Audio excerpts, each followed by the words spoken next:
Fala galerinha, Otônio aqui na área, XP resolve com vocês, questão de 2017, segunda aplicação do Enem, questãozinha bacana para a gente resolver. O debate a respeito da natureza da luz perdurou por séculos, oscilando entre a teoria corpuscular e a teoria ondulatória.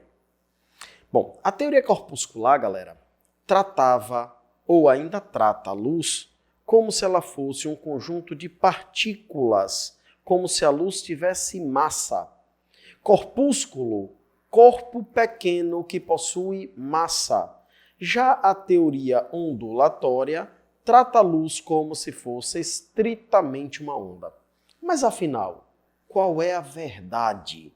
Onde se esconde essa verdade? Entre a teoria corpuscular ou na teoria ondulatória? Bom, vamos terminar o texto, depois a gente faz os comentários. No início do século XIX, Thomas Young, lembra? Forever young, I wanna be forever young. Brincadeira, tá? Thomas Young, com a finalidade de auxiliar na discussão, realizou o experimento apresentado de forma simplificada na figura. Nele, um feixe de luz monocromático, monocromático. Quando você escuta falar a palavra mono, quer dizer uma. Cromático vem de cor. Ah, então o feixe monocromático é o feixe composto por uma única cor.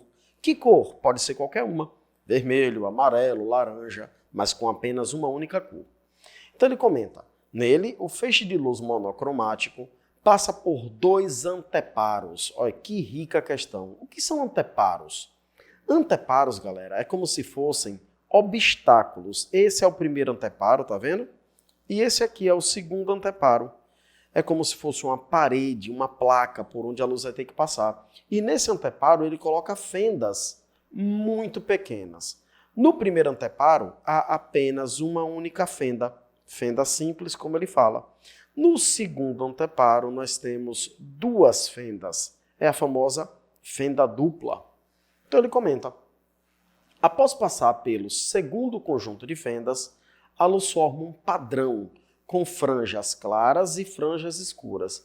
Esse padrão, iluminando o último anteparo, lá no finalzinho, forma essas franjas que ele chama de franja clara e franja escura. Perdão, mas olha, o Enem trouxe franjas claras as partes escuras e chamou de franjas escuras as partes claras. Não importa quem é claro e quem é escuro, o que importa é como ele apresentou a figura. Bom, no esquema nosso, duas coisinhas interessantes acontecem. Primeiro, a teoria corpuscular e a teoria ondulatória. A teoria corpuscular, como eu comentei com vocês, ela trata a luz como se fosse partícula, como se fosse corpúsculo. E aí vem a grande sacada da teoria corpuscular. Então vamos lá. O que a corpuscular tem é interessante? Teoria corpuscular. O que ela tem de interessante? Primeiro, corpuscular trata a luz como se fosse partícula. Como se a luz tivesse o quê? Massa. Como se a luz tivesse massa. Um corpo que tem massa. E aí eu vou lembrar vocês. Que partícula é essa, galera? Que partícula é essa que transporta o que é que a luz usa? Essas partículas hoje nós chamamos de fótons. Fótons são as partículas que transportam luz, que fazem parte da teoria corpuscular. Fótons, partículas transportadoras de luz, fazem parte da teoria corpuscular. Onde é que a gente vê essa teoria sendo aplicada? A teoria corpuscular é aplicada principalmente no que nós chamamos de efeito fotoelétrico. É o efeito fotoelétrico. E aí vem a grande pergunta. Onde eu vejo o efeito fotoelétrico acontecendo? Sensores, principalmente sensores, tá? Do tipo sensores de portas automáticas, tá? Portas automáticas. Temos também em sensores, por exemplo, de elevador, em sensores de vidro de carro. O efeito fotoelétrico é o efeito que faz com que a luz, transportada por partículas chamadas de fótons, bata na superfície de uma superfície metálica e arranque dessa superfície elétrons. Efeito fotoelétrico, efeito que permite com que a luz bata na superfície metálica e arranque dele elétrons. São esses elétrons que vão fechar o circuito para que os sensores funcionem. Mas essa é a chamada teoria corpuscular. Usa a luz como partícula, como massa. Essas partículas são chamadas de fótons. Na sequência, nós vamos entrar agora na teoria ondulatória. Bom, mais simples para a gente é quando ele fala na teoria ondulatória, porque a gente sabe como é o comportamento de uma onda. Nós sabemos o que é uma onda. Existem as ondas mecânicas e as ondas eletromagnéticas. As ondas mecânicas são aquelas que dependem da matéria para se propagar, o que não é o caso da luz. A luz não depende da matéria. A luz é uma onda eletromagnética. Sendo onda eletromagnética, a luz pode sofrer alguns fenômenos. Então vamos lá. Na teoria ondulatória, a luz é tratada como uma onda. Portanto, a luz não tem massa. A luz tem, como a onda tem amplitude, lembra?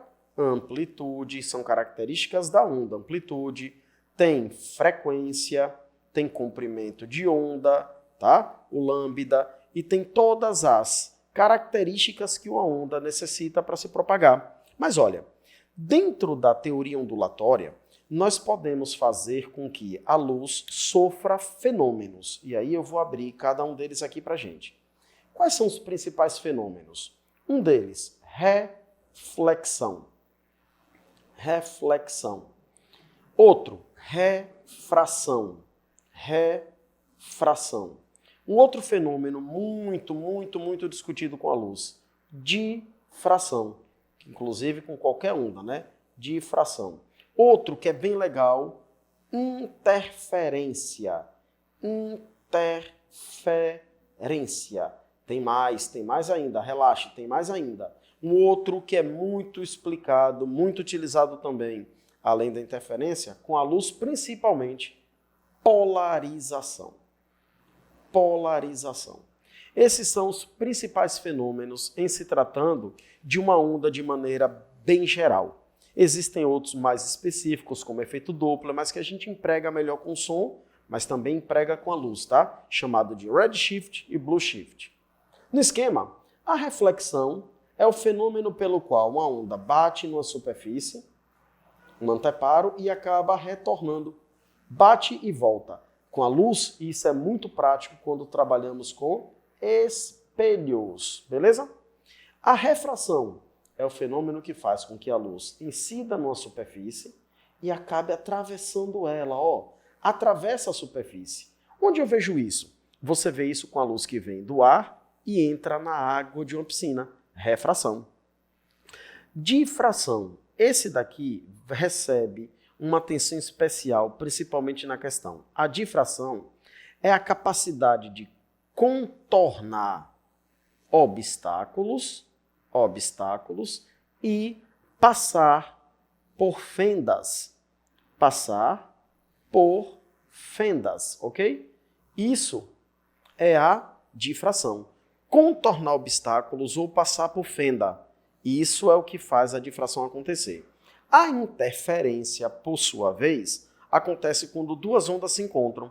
E na interferência, eu vou puxar aqui, ela pode ser do tipo construtiva.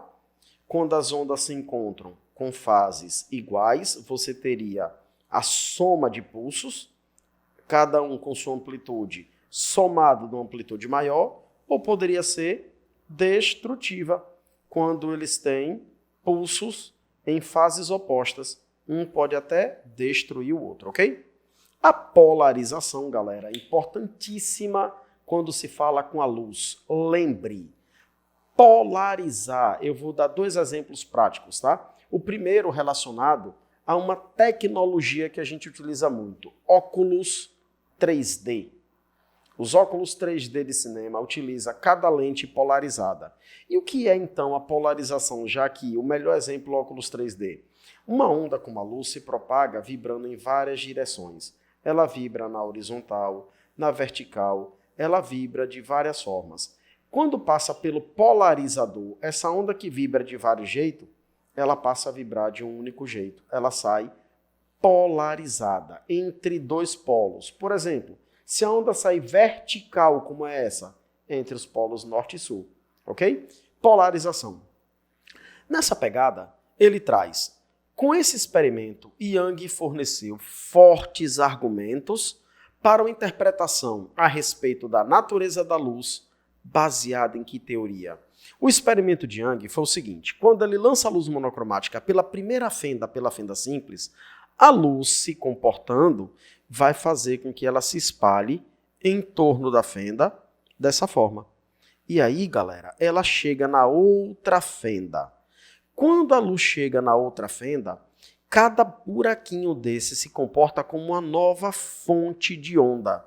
E aí vai acontecer da seguinte maneira. No primeiro eu vou fazer de azul, só para a gente lembrar, e ela vai se propagando até atingir o anteparo.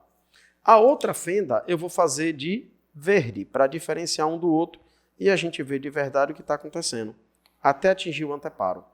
O que vai acontecer é que em determinados locais vai haver o encontro das frentes de onda, vai haver o encontro das ondas em questão. E esse encontro forma o que nós chamamos de quê? De regiões de franjas, onde elas se encontram exatamente iguais, formamos as franjas claras, e onde elas não se encontram, formamos as franjas escuras. Então, é como se cada pontinho desse na fenda funcionasse como uma nova fonte de luz, e a luz que sai dali bate no anteparo, e a luz que sai da outra também bate. Onde elas coincidem, formamos as franjas claras. Onde elas não coincidem, formamos as franjas escuras. Para ficar mais fácil, lembre disso. Quando temos franjas claras, quando a interferência é construtiva, se encontram com fases iguais, aumenta a intensidade, aumenta a amplitude, aumenta a luz no local. E as franjas escuras é interferência destrutiva, quando elas se encontram em fases opostas, destruindo, criando uma região realmente escura.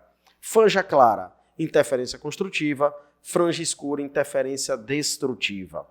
Mas afinal, quando Young forneceu esses experimentos, ele queria comprovar que a luz tinha que característica? Bom, o que nós estamos vendo é que, primeiro, a luz precisou atravessar uma fenda. Atravessar fendas, galera, é uma característica do fenômeno da difração.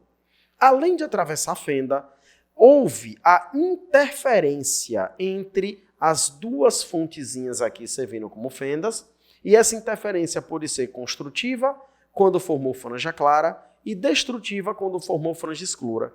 Então nós temos a difração e a interferência acontecendo. Mas olha, aí vem a grande sacada dele. A difração e a interferência são características de uma onda e não de um corpúsculo. Então, Young forneceu fortes argumentos baseados na teoria ondulatória. Quer dizer que a letra A e a letra B estão fora, porque não é corpuscular. Difração e interferência, características de uma onda, então tem que ser ondulatória. Mas ele justifica como? Justificada pelo fato de, no experimento, a luz sofrer difração, certo? E polarização? Não. A luz em nenhum momento sofreu polarização. Ela não foi obrigada a passar por um polarizador. A letra C está errada, está fora. A letra D diz ondulatória, justificada pelo fato de, no experimento, a luz sofrer interferência, beleza, na formação das franjas. Reflexão, em nenhum momento ela bateu e retornou. Então, não houve reflexão, a letra D está fora. Galera, por uma questão até de exclusão, a letra E fornece o gabarito. Mas o que ela traz de interessante? A teoria é ondulatória, justificada no fato do experimento a luz ter sofrido difração ao atravessar as fendas e interferência quando formou o padrão de franjas claras e franjas escuras. Beleza? Bom, questãozinha bacana mostrada pelo Enem em 2017 na segunda aplicação. feita para você aqui no XP Resolve. Valeu? Na próxima a gente tá junto de novo. Fui, galera!